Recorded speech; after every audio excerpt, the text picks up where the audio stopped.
दोस्तों साल 2023 भारत के लिए बहुत ही खास रहा। इस साल हमने अपने लूनर मिशन को सक्सेसफुली मून सरफेस पे लैंड किया। साथ ही साथ भारत ने इस साल ही G20 जैसे इंपॉर्टेंट समिट को होस्ट किया है।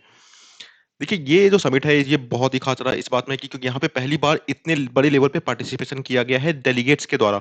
यानी हेड ऑफ स्टेट लगभग 43 कंट्रीज के हेड ऑफ स्टेट्स यहाँ पे इस समिट को अटेंड करने भारत आए।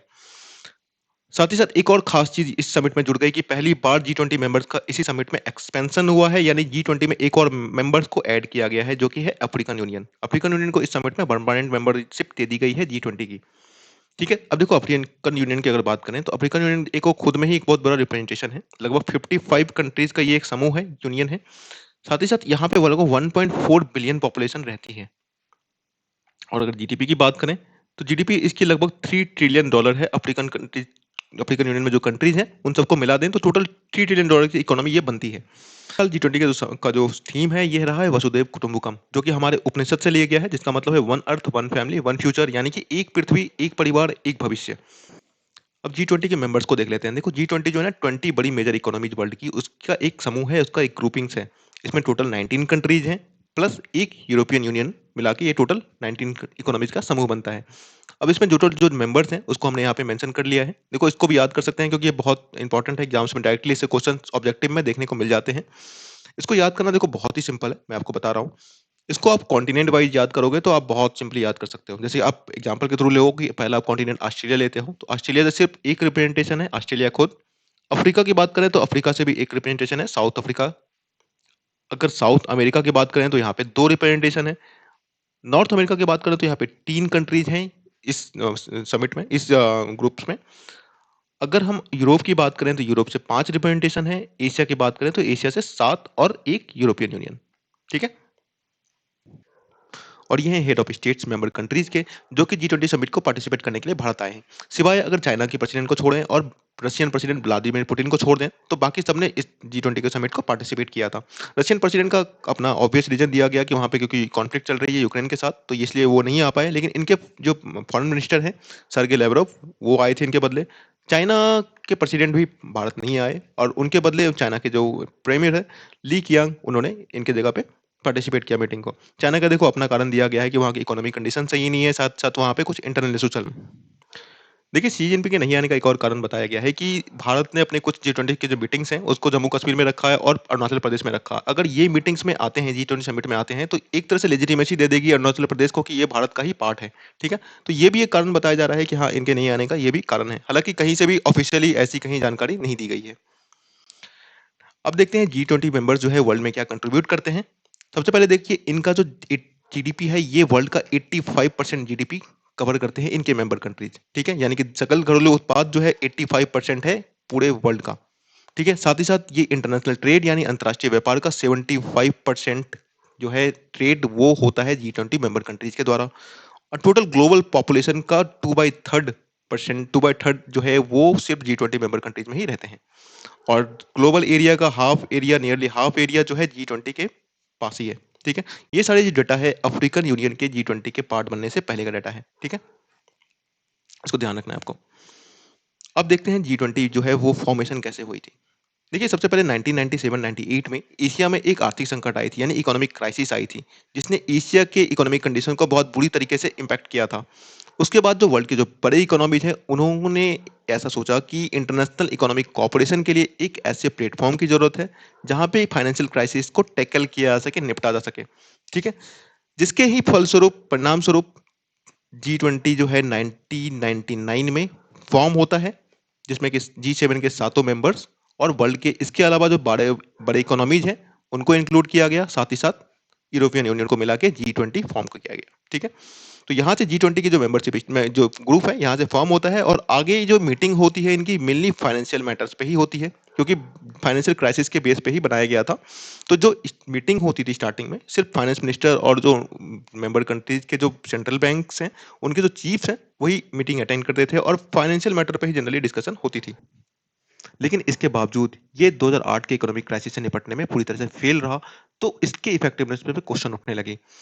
अब इसको और ज्यादा इफेक्टिव बनाने के लिए ये निर्णय लिया गया कि अब जो G20 के जो समिट हैं, वो सिर्फ फाइनेंस मिनिस्टर तक ही सीमित नहीं रहेगी, बल्कि जो हेड ऑफ स्टेट्स हैं, वो भी इसमें इंक्लूड होंगे। यानी कि अब हेड ऑफ स्टेट्स की मीटिंग साल में 1 बार ज़रूर करवाई जाएगी, साल में 1 बार वो पार्टिसिपेट करेंगे, ठीक है? और इसमें जो मुद्दे होंगे, अब सिर्फ फाइनेंशियल मैटर तक ही सीमित नहीं रहेगी, इसमें बहुत सारे मुद्दे को और भी इंक्लूड किए जाएँगे, ठीक है? जैसे पॉलिटिकल मैटर्स हो गए, सिक्योरिटी हो गई, एनर्जी हो गई, ये सारे मैटर्स जो हैं, इसमें इंक्लूड की गई। इसके बाद नवंबर 9 2008 में G20 की पहली समिट होती है वाशिंगटन डीसी में, जिसमें कि पहली बार पार्टिसिपेट करते हैं हेड ऑफ स्टेट्स, ठीक है? ये पहला मीटिंग था जिसमें कि पहली बार हेड ऑफ स्टेट ने पार्टिसिपेट किया था। तो आगे देख लेते हैं वर्किंग ऑफ G20 यानी G20 कैसे काम करता है। तो काम के आधार पे वर्किंग के आधार पे G20 को 2 पार्ट में बाँटा गया है। पहला शेरपा ट्रैक और फाइनेंस ट्रैक, ठीक है? जो शेरपा ट्रैक है, शेरपा जो नाम लिया गया है, ये नेपाली कम्युनिटी से लिया गया है, जो कि माउंटेन ट्रैकिंग करने जाते हैं हिमालयाज़ पे, उनको गाइड करते हैं वो, ठीक है? सिमिलरली शेरपा का यहाँ पे भी काम है, जो शेरपा अपॉइंट होते हैं मेंबर कंट्रीज़ के द्वारा, वो एक्चुअली सारे एजेंडा पॉइंट और एग्रीमेंट्स जो हैं वो पहले ही डिस्कस कर लेते हैं, ताकि जो मेन मीटिंग होगी हेड ऑफ स्टेट की, वो आसानी से यानी कि स्मूथली कंडक्ट कराया जा सके, ठीक है? ये प्रिपेयर कर लेते हैं सारी चीज़ों को।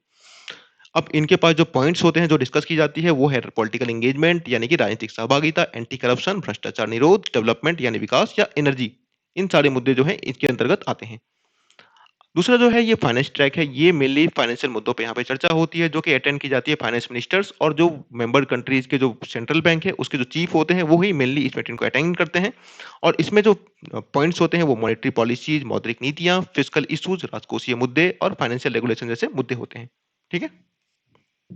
साथ ही साथ आपको एक चीज और मैं बता दूं यहाँ पे कि यहाँ पे देखो 2023 के लिए भारत की जो शेरपा नियुक्त किए गए थे, वो थे अमिताभ कांत। कांत, ठीक है? ये इस भारत के शेरपा हैं 2023 के लिए, साथ ही साथ ये सीईओ भी रह चुके हैं नीति आयोग के। तो ये भी आपको याद रखना है, ठीक है? देखिए G20 के पास अपना कोई परमानेंट सेक्रेटरीट नहीं है, ना ही कोई परमानेंट स्टाफ है, लेकिन फिर भी उनका G20 के सारे काम जो है स्मूथली कंडक्ट कराए जाते हैं। कैसे होते हैं देखो, ये G20 की जो प्रेसिडेंसी है वो लगातार शिफ्ट होती रहती है मेंबर कंट्रीज के बीच में, यानी कि वो ट्रांसफर होती रहती है। तो सपोज जितने भी एजेंडा पॉइंट तैयार किए गए हैं पहले के भी और इस साल के भी, तो वो सारे मेंबर कंट्रीज जो है उनको देखना होता है, वो सारी चीजों को आगे बढ़ाते हैं। लेकिन बाद में जब ट्रांसफर हो जाती है, तो ये अपने जो वर्क हैं, जो भी एजेंडा पॉइंट्स हैं, वो सारे ट्रांसफर कर देते हैं अगले मेंबर कंट्रीज को, अगले प्रेसिडेंट कंट्रीज को। तो इस तरह से क्या होता है, जो उनके काम है उसमें कंटिन्यूटी और कंसिस्टेंसी बरकरार रहती है, क्योंकि दोनों ही कोऑर्डिनेट करके कार्य करते हैं, ठीक है? अब मान लो इनसे प्रेसिडेंसी दूसरे में ट्रांसफर होगी, तो ये सारे जो मुद्दे हैं ये इनके पास ट्रांसफर हो जाते हैं और दोनों ही मिलके कोऑर्डिनेट करके इस चीज को आगे बढ़ाते हैं। तो इस तरह से जो है G20 के जो काम है उसमें कंटिन्यूटी बरकरार रहती है और आगे मुद्दे चलते रहते हैं। अब एक क्वेश्चन उठती है कि G20 की प्रेसिडेंसी कैसे सेलेक्ट की जाती है। देखिए G20 में टोटल 19 कंट्रीज हैं, तो उनको क्या है कि 5 भागों में डिवाइड किया जाता है। 1, 2, 3, 4 और 5, ये 5 ग्रुप्स में डिवाइड किया जाता है और प्रत्येक ग्रुप्स में मैक्सिमम 4 मेंबर हो सकते हैं, 4 से ज्यादा नहीं हो सकते। तो सपोज इस ग्रुप से किसी को प्रेसिडेंट चुना गया, तो अब कोई प्रेसिडेंट इस ग्रुप से अभी नहीं बन सकता जब तक कि पूरा पांचों कंप्लीट नहीं हो जाते। इसके बाद इस ग्रुप से सिलेक्ट किया जाता है, फिर दूसरे ग्रुप से, तीसरे, चौथे, पांचवें, इस तरह से होता है और वापस ये सर्कुलेट होता रहता है। तो इस तरह से जो प्रेसिडेंसी है ये रोटेट होती रहती है ग्रुप मेंबर्स के बीच में। देखिए G20 की जो वर्किंग है, इसमें इंटरनेशनल ऑर्गेनाइजेशन में कई इंटरनेशनल ऑर्गेनाइजेशन जो है उनको सपोर्ट प्रोवाइड करते हैं, उनको पॉलिसी एडवाइस देते हैं, उनको असिस्ट करते हैं, ठीक है? जिसमें कि IMF है, international monetary fund, world bank, United Nations, WTO जैसे ऑर्गेनाइजेशन जो है G20 को सपोर्ट करते हैं, ठीक है? अब दिल्ली समिट की बात करें, तो जो हेड ऑफ स्टेट की मीटिंग हुई दिल्ली में, वो हुई थी भारत मंडपम में, प्रगति मैदान में है जो, ठीक है? ये इसकी पिक्चरल भी है, उसको देख सकते हैं आप। अब देखिए जो इंपॉर्टेंट मुद्दे हैं, जो की इश्यूज हैं, जो कि डिस्कस हुई दिल्ली समिट में, उसमें से कुछ जो है हम उसको ब्रीफली डिस्कस करेंगे।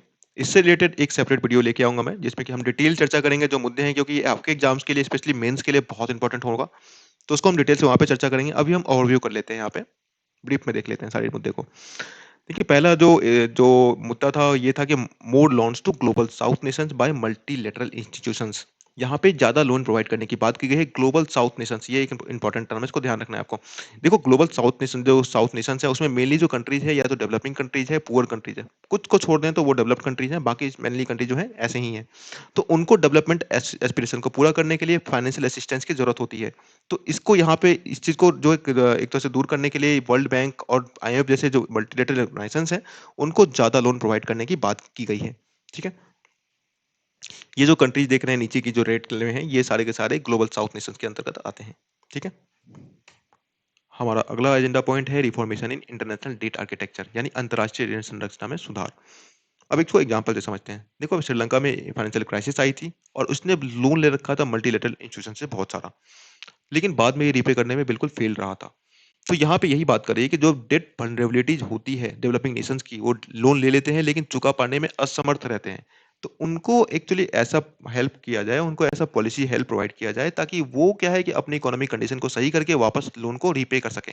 जिससे क्या होगा कि एक प्रमोट कर सकते हैं रिजिलियंट ग्रोथ को।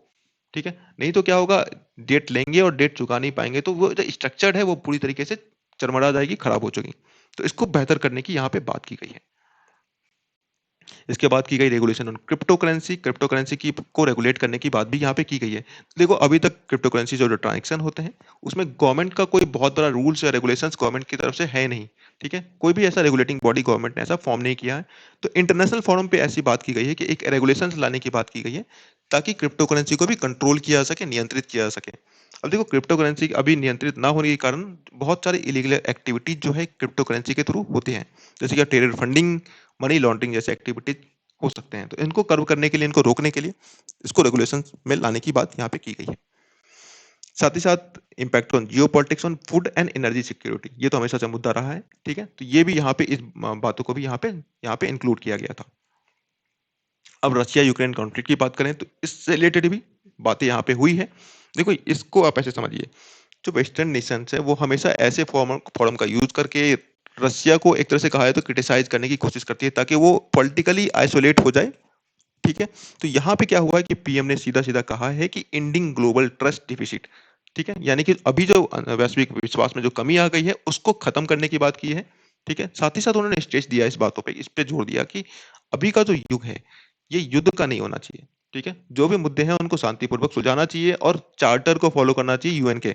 यहाँ पे सिंपली कहा गया है कि upholding the principle of international law, यानी यूएन चार्टर की यहाँ पे बात की गई है। इसके रूल्स को फॉलो करने की बात की गई है और दूसरे नेशंस को कही गई है कि दूसरे नेशन के जो टेरिटोरियल इंटीग्रिटी है, क्षेत्रीय अखंडता और संप्रभुता यानी कि सोवरेनिटी ऑफ द नेशंस को सम्मान करना चाहिए। ठीक है, तो इस तरह से यहाँ पे क्या है, डायरेक्टली किसी देश को ब्लेम नहीं किया गया, जैसा कि वेस्टर्न कंट्री चाह रहे थे कि रशिया को डायरेक्टली यहाँ पे ब्लेम किया जाए। तो यहाँ पे ऐसा कुछ हो नहीं पाया। जो है यहाँ पे एक जनरलाइज बात की गई सबके लिए कॉमनली। देखिए, as a chairperson, G20 chairperson chairperson Bharat के द्वारा इस अलायंस का फॉर्मेशन की पहल की गई थी, जिसका मेन उद्देश्य होगा कि ऐसे सस्टेनेबल बायोफ्यूल को प्रमोट करना जो कि ना सिर्फ इमिशन कम करता हो बल्कि इकोनॉमिक ग्रोथ और जॉब क्रिएशन में भी हेल्पफुल होगा।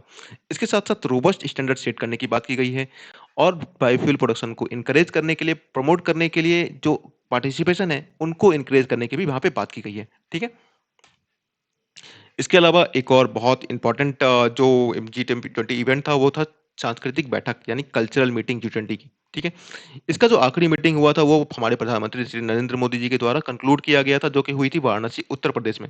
यहाँ पे क्या है, सेफ गार्डिंग की बात की, कल्चरल हेरिटेज यानी कि सांस्कृतिक विरासत को सुरक्षित या सुरक्षा प्रदान करने की बात की गई। साथ ही साथ उन फैक्टर्स को हाईलाइट करने की यहाँ पे बात की गई जो कि एसेट के लिए थ्रेट है, यानी हमारी विरासत के लिए थ्रेट है, खतरनाक है। ठीक है, अब पहले ये देख लेते हैं, जो कल्चरल मीटिंग हुई भारत में 4 जगहों पे हुई है। पहला जो मीटिंग हुआ था वो खजुराहो में हुआ था, दूसरा भुवनेश्वर उड़ीसा में हुआ, फिर तीसरा हम्पी कर्नाटका और वाराणसी में लास्ट मीटिंग खत्म हुई, जहाँ पे काशी कल्चरल पाथवे एक डॉक्यूमेंट जो है यहाँ पे अडॉप्ट किया गया। अब देखिए इसमें क्या-क्या एक्नॉलेज की गई, क्या-क्या जो बातें हैं उसको एक्नॉलेज किया गया। ठीक है, स्वीकृत की गई। इसमें पहले जो हमने बात की अभी काशी कल्चरल पाथवे, इसको या इस डॉक्यूमेंट को यहाँ पे आइडेंटिफाई किया गया, जिसमें कि मेंशन किया गया है क्या-क्या, कौन-कौन से ऐसी चीजें हैं जो कि हमारे कल्चरल हेरिटेज के लिए थ्रेट हैं। ठीक है, जो खतरे हैं हमारे सांस्कृतिक विरासत के लिए। इसमें जो लूटिंग है, लूटिंग यानी लूटपाट, iliac trafficking of cultural property, यानी कि हम देखते होंगे जैसे कि अब देखो कोई मंदिर से ना कभी-कभी जो मूर्तियां हैं वो चुराकर विदेशों में भेज दी जाती है, जो कि हमारे बहुत पुरानी मूर्तियां होती है।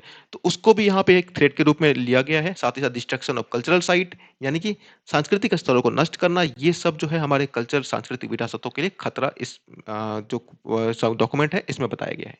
ठीक है, अब देखिए G20 की जो प्रेसिडेंसी है इंडिया के पास आई थी 1 दिसंबर 2022 को और रहेगी ये 30 नवंबर 2023 तक। ठीक है, इसके बाद 1 दिसंबर से ये प्रेसिडेंसी जो है शिफ्ट हो जाएगी इंडिया से ब्राजील में। ठीक है, अब ब्राजील जो है 1 दिसंबर से इसकी प्रेसिडेंसी होल्ड करेगा। ठीक है, तो दोस्तों हमने अब G20 जो दिल्ली समिट है इसमें जो इंपॉर्टेंट इवेंट्स है इनको हमने डिटेल से चर्चा कर ली। तो मिलते हैं आपसे किसी नए टॉपिक पे, तब तक के लिए जय हिंद।